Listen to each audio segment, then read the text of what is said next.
Welcome again to a deKoder snippet. Today, Dorab and I are going to highlight some health warnings when you look at forecasts of who will win the Lok Sabha elections. We've already studied opinion polls in a separate deKoder snippet and found that they are reasonably good forecasters of the election result, getting it right 73% of the time and wrong 27% of the time. And that's getting the winner right, not the seats right.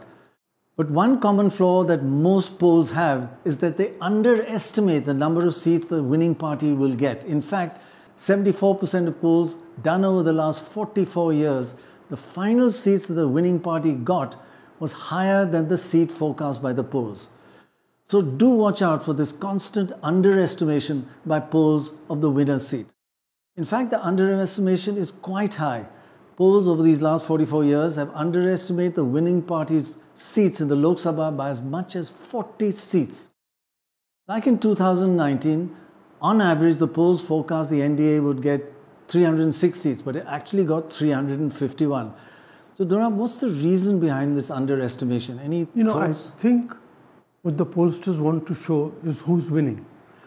There is a margin of error on two sides, and they seem to go for once the winner is declared, nobody bothers about how many seats he got. Did you get the winner right? So they're trying to be cautious because polling is a very hazardous occupation in this country.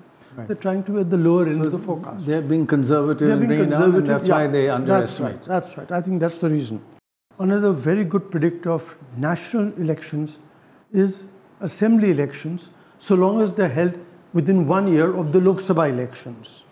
If the percentage of assembly elections that is the same winning party as the Lok Sabha is as high as 79%. That's amazing. 79% good forecasters. Yes, yes. But all, as long as it's held within 1 year, you said. Yes, yes. But assembly elections as forecasters suffer for the same underestimation flaw as opinion polls.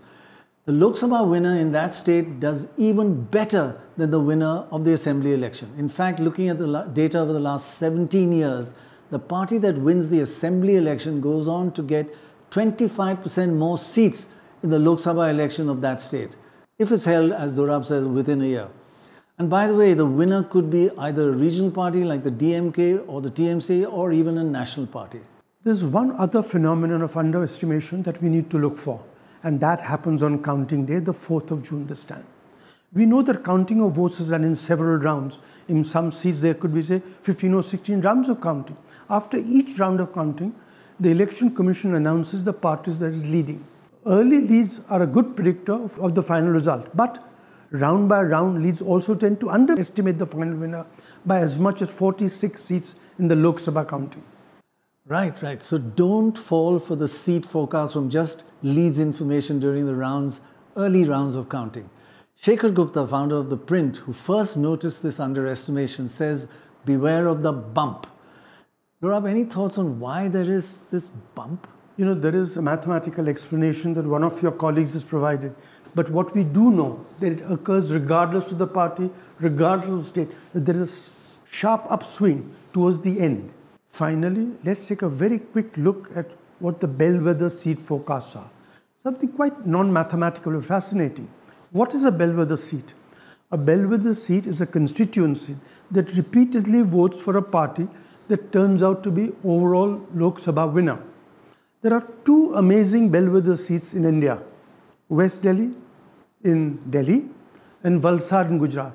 In the last 12 elections, the overall Lok Sabha winner has always been the same party that has won these two seats. So Dorab, why don't you just do a sample of survey in these two seats and you know who's winning? Why go through all the trouble of random sampling, etc.? By the way, I want to point out that I am not a believer in bellwether seats. They're just a fun factor to follow. But as Dorab says, interesting. That's it for another deKoder snippet. We look forward to you joining us again. Thanks very much for watching. Now please do log on to deKoder.com to see more deKoder snippets. Thanks very much.